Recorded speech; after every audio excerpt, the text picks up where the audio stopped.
Hello. Today I want to talk to you about places to live in New Zealand. I've picked 10 major cities or places where people generally tend to come to when they emigrate to New Zealand. I can't tell you where to live, obviously, but what I'm going to do is give you some facts and figures and a very quick, when I say very quick, obviously it's me, so I'll probably be here in 3 weeks. Some facts and figures and just let you know what we think of the place. So when you are deciding to come to New Zealand and you're thinking, where should we go? This might help you. Okay, enjoy it. Okay, Dunedin, a population of 134,000. It's the second largest city in the South Island. And just the name Dunedin just rings of Scottish heritage, doesn't it? It's actually known as the Edinburgh of New Zealand. And yeah, it just has that feeling of I don't know, I can feel the Scottishness down there. It's surrounded by dramatic hills. It's at the foot of a long, beautiful, picturesque harbour. And yeah, Dunedin is probably one of the best preserved Victorian and Edwardian cities in the southern hemisphere. The University of Otago is in Dunedin, and actually is the only university where you can study dentistry and surveying. I just thought I'd mention that. Just as a side note, the University of Otago does have other campuses in Christchurch, Wellington and Auckland. Christchurch, the population of Christchurch is 400,000. It's the largest city in the South Island. Christchurch is located on the South Island's east coast. It's got moderate rainfall year round. It's got warm summers and cool winters. And the most common wind is a northeasterly sea breeze, but the city is famous for nor'westers. I had no idea what that meant until I came to New Zealand. They have got such different names for different winds, and Christchurch is famous for the nor'wester, which is a hot, dry, dusty wind which blows across the plains, the Canterbury Plains. So one to remember there. The main public transport system in Christchurch is the bus, and actually it's fabulous. There's a shuttle that goes around the city centre and it's free. So how brilliant is that? Nelson, at the top of the South Island. There's 53,000 people live in Nelson, and it is known for its creativity and its artiness and the fantastic weather. Yeah, Nelson Tasman has long been a magnet for creative people. It's got the largest number of working artists and galleries in the whole of New Zealand. So when you go there, you'll just find an array of craftspeople, traditional, contemporary, Māori. It feels very, very arty. On top of that, I love Nelson, absolutely love it. It's not only beautiful to look at, it feels really nice to be there. It's got like a Mediterranean climate. There's lots of wineries and fruit growing. And yeah, it feels like you're somewhere in the Mediterranean. Wellington. Wellington has got 415,000 people live there. These figures are based on 2020 figures. I love Wellington. I absolutely love it. It is known as being windy. It's right at the south end of the North Island. The Cook Strait separates separates the North Island from the South Island, and it's actually one of the choppiest and windiest piece of water around New Zealand. So I think that's where all that wind comes from. If ever you go to Wellington, please take the ferry over to the South Island. Honestly, it's about $315. You'd have to do your research on that, but it is magical. Probably one of the nicest ferry rides I've ever taken anywhere in the world. The city of Wellington has got a lot of hills surrounding it, and it's got a deep harbour. Like I say, Wellington city centre, Cuba Street, around that area, it's just gorgeous. Loads of lovely cafes. It feels very vibrant. Lots of young people there, great restaurants. Yeah, I love Wellington. Yeah, so Wellington is the capital city, and Jacinda lives there. No, she doesn't live there, but she gathers there. Parliament is in Wellington. Another little tip as well is when you go to Wellington, I think it's Wednesdays and Thursdays, you can go and sit in on question time, and it's free, and you can just sit in the gallery and look down. So anyway, that's another subject, but yeah. There are two major universities in Wellington, the University of Victoria and also Massey has a campus there. There are some great museums in Wellington. Obviously, the main one being Te Papa, which is the home of the Museums for New Zealand. It is amazing. It's free, it's brilliant. You will absolutely love it there. And then outside Te Papa Museum on a Sunday, all around like the harbour front, is a fantastic market every Sunday, and buskers come and all the food trucks come out, and yeah, they have like this big food market. It's just so vibrant. It feels really safe in Wellington as well. I'm going to mention that because I had an email from someone and they were like, oh, my daughter's coming to study there, is it safe? I feel really, really safe in Wellington. Tessa actually wants to go and live there when she's 18, and I'm happy for her to do that. So yeah, I think Wellington is superb. Okay, Wellington is made up of 4 major cities. That's where most people live. So you've got Wellington city centre, you've got Upper Hutt, Lower Hutt, and then Porirua. Porirua. Yes, Porirua. Out of those 4 cities within the Wellington area, I just want to talk about Lower Hutt, because Lower Hutt seems to be a really, really popular place for people to move to when they emigrate to New Zealand, and very rightly so as well. So Lower Hutt is situated on the lower valley of the Hutt River. It's northeast of the city of Wellington. Lower Hutt's got a population of around about 111,000 people. It's got a mild climate. They do get storms in the winter. The city of Lower Hutt is really, really popular with all the outdoor activities. So there's lots of fishing, mountain biking, hiking. Yeah, it's got a very outdoory feel to it. It's actually only 25 minutes by car to the centre of Wellington. So literally it feels like you are in the hub of things. There's a great art museum, and the Avalon Film and TV studios are in Lower Hutt. I'm not sure because I'm not a buff of the films. You'd have to ask Brian, but I think they shot some of the Lord of the Rings there. Palmerston North. Palmerston North, affectionately known as Palmy to the local residents, has got a population of around about 88,000 people. Palmerston North is located inland on the eastern Manawatu Plains, and it's about 140 kilometres, which is about 87 miles from the centre of Wellington, going north. I just want to tell you this little story about Palmerston North because I love it. When Palmerston North was occupied by the indigenous Māori people, it was nothing more than a clearing and a little forest, a clearing of trees. And the Māori people called it, hang on, I've got to get this pronunciation right now,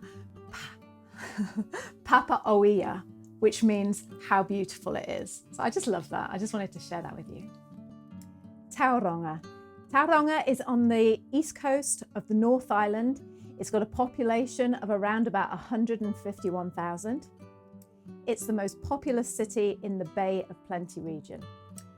The University of Waikato has got a campus in Tauranga. So it does have that feel of a youthful university city. It also feels very holiday resort. Mount Maunganui is there, and it's a very expensive area. Lots of New Zealanders retire to Tauranga, probably because the weather is really nice over there. So not only have you got the beautiful beaches around Tauranga, you've also got lovely cafes, really nice shops. It's actually quite a big city centre. You know, the main city centre is actually quite big. And yeah, once again, it feels like one of these arty places, lots of little boutiques and very pretty. So yeah, that's Tauranga. Hamilton. Hamilton is located in the centre of the North Island on the banks of the Waikato River. Population of Hamilton is around 767,000. And like I say, it's based on the Waikato River. It's beautiful, absolutely beautiful. Waikato River being the largest river in New Zealand. The city is made up of 80 ethnic groups. Imagine that. And actually, you know, I've just got to say this. Hamilton has got the best Chinese restaurant that I've ever been to in the world. It's just absolutely fantastic. Half the population are aged under 30. So when you're in Hamilton, it feels very vibrant and young and yeah, fun to be. Hamilton's got 145 parks and 63 sports areas. So there's loads of outdoor space. It's very, very green. The University of Waikato is in Hamilton, so that probably explains why it has such a young population and feels so vibrant. And the city centre is fantastic. There's loads and loads of shops, like big shops, proper shops, as I want to say. Great cinemas. Yeah, I really like Hamilton, and it's close to Auckland. Literally, you can hop on a train or bus and you can be in there within 45 minutes to an hour. Auckland. Auckland is New Zealand's largest city. It has a population of 1.7 million and it's located in the north of the North Island. Actually, for a short time in New Zealand's history, it was the capital city of New Zealand. Obviously, it isn't now because Wellington is. It is situated between two harbours. It's known as the City of Sails, the two harbours being the Manukau and the Waitemata Harbour. A really nice subtropical climate. It's got warm, humid summers and quite rainy winters. It's the warm main centre of New Zealand. It's also one of the sunniest places in New Zealand. It has an average of 2,000 sunshine hours per annum, which is really nice. There are two universities in Auckland. We've got the AUT University and we've got Massey University, two huge universities. The traffic, it's known for having quite bad traffic in Auckland. I'm not going to go into that. I'll let you do your research. Auckland is New Zealand's busiest city. There are, like I say, there's 1.7 million people live there. So of course it's going to feel busy compared to the rest of the island, the North and the South Island. And there are traffic jams. I've been brought up so many times when I say, oh, there's no traffic in New Zealand. And then you just get this load of people from Auckland saying, actually, sometimes we sit in 5 hours of traffic. So just have to mention that. Also, house prices, probably one of the highest in New Zealand. I think they are the highest in New Zealand. So something else to bear in mind. But yeah, that's Auckland for you. The last city in the North Island, I saved the best till last, New Plymouth, obviously where we live. It's got a population of 85,000. It is the major city of the region of Taranaki, which is on the west coast of the North Island. New Plymouth Airport is the 11th busiest airport in New Zealand. Brian has just pointed out to me that there's only 12. No, that's not true. That's not true. He's being unprofessional. But anyway, yeah, so we've got a great airport with a regular service going to Auckland, Wellington, Christchurch. I love New Plymouth. It's got the beaches, it's got the mountain, it's got great restaurants, cafes, it's got lots of festivals. You know how much I love New Plymouth. You only have to go to listen to our podcast and you'll hear me oozing about it. But yeah, New Plymouth, fantastic, great place to bring up kids. There isn't a university here in New Plymouth, although there is a trade college where you can train to be a hairdresser, plumber, any of the trades, basically, you go there. And that technical college is called WIT. It's the Western Institute of Technology in Taranaki. Yeah, that's it. I remembered it.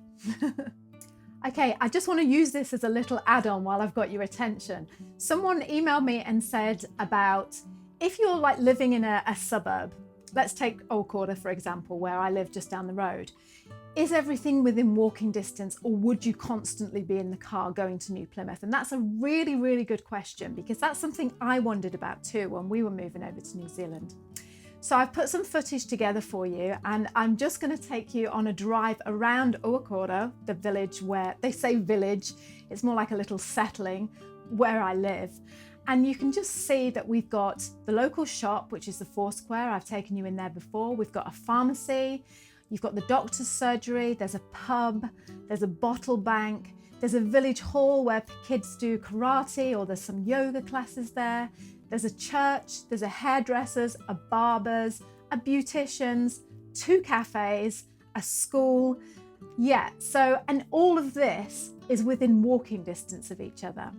And that is the case where in all the other suburbs I've been to, that is certainly the case. So I don't want you to think that you might be looking at living in a suburb and thinking, oh no, because there's going to be nothing there and it's just going to be rubbish, or I'm going to be in the car the whole time.